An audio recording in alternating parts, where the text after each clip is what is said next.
Streaming is more popular than ever, with plenty of gamers from all walks of life looking to take their hobby to an online audience. We spoke to 3 seasoned streamers to get their advice on starting out. From overcoming challenges to how to boost audience engagement, here are a few things new streamers need to know.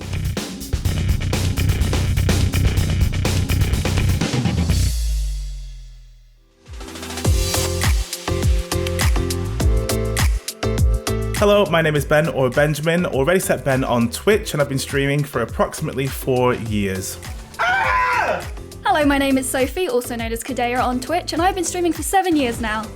I was correct. I'm Alex, better known as Unicorn Gaming online, and I've been streaming for just over 4 years. I began streaming out of curiosity and also mental health. I was going through a little bit of a dark time, and one way of escapism was getting online, showing my face and interacting with online friends who had similar interests. It was actually other streamers that got me into streaming. When I was at university, I used to watch them all the time whilst I was doing work, and I thought, why not do that myself? I also wanted to work on my ability to present to an audience, and if anything, I believe I've gotten worse at that, but it's been fun. I was actually lovingly bullied into it. I kept playing with a lot of content creators. People wanted to see what I was doing from my end. 4 years later, I've been able to travel the world, make amazing friendships and relationships, and I don't regret anything. So when I started out streaming, we didn't have the excess of knowledge that we have out there on the internet right now about streaming. It was a lot of trial and error. It can be relatively daunting streaming to a low viewership at first, but that's where everybody starts. Even if it is only 2 people watching you, those 2 chose to watch you out of millions of streamers. One of the biggest challenges for me when I began streaming was expecting to be famous overnight.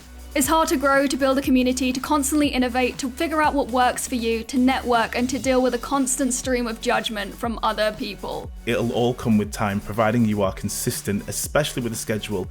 Let people know when you're going live and interact with as many people as possible. I think I f***ed up.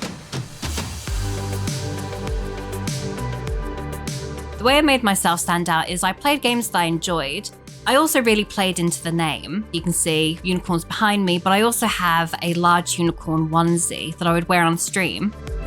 At this point, it's really difficult for new streamers to stand out because everything's kind of already been done before. Collaboration and innovation are going to be the key to your success. I first began with the Blue Yeti microphone, pretty much the standard for new streamers, then upgrading to the Yeti X Pro. So when I started streaming, I used a Blue Yeti microphone. I think a lot of new streamers go for the Blue microphones. They're just very solid pieces of equipment. They work well, they plug and go. It's very easy to set up. The one that I did use the longest was a Blue Yeti, which I actually have still right here in a case. I ended up being the first European LGBTQIA partner on Mixer, and I will always hold that torch. You cannot take it from me. Since having the Yeti X Pro, I downloaded the Logitech G Hub software, which is paired with Blue to give me voice effects to make my voice sound smoother whilst live. I think it's a good idea to get to know the kind of software that you're using to stream with. I actually make use of the noise gate all the time because I live in a 1-bedroom flat and it's very loud around me. And also play with the voice effects, which are already pre-built in, and get just how you like it. My stream started growing in 2020 with the release of Animal Crossing. I found a passion for decorating and talking to animals. I miss you. People wanted something to watch to take their mind off the outside world, and through that, I obtained Twitch Partner and then some. I started to notice that my stream was actually growing when I had community members and Mixer partners at the time telling me to start putting in an application. To me, I was just doing it casually and it made it seem more real. Discoverability isn't fantastic and people just aren't going to randomly stumble upon your stream. You need to put yourself out there in other ways. That scared the life out of me! Make sure that you're creating content on other platforms so you can drive potential viewers over to your stream even when you're offline. I interact with my community via Discord, Twitter, and even playing games with them when I'm not streaming. Seeing growth in my community motivates me. I've met some absolutely wonderful people who bond over watching my stream, which is amazing. So it's a good way to keep your energy up. That's a wicked skin, though. One of the issues I faced when starting out streaming was mainly social anxiety.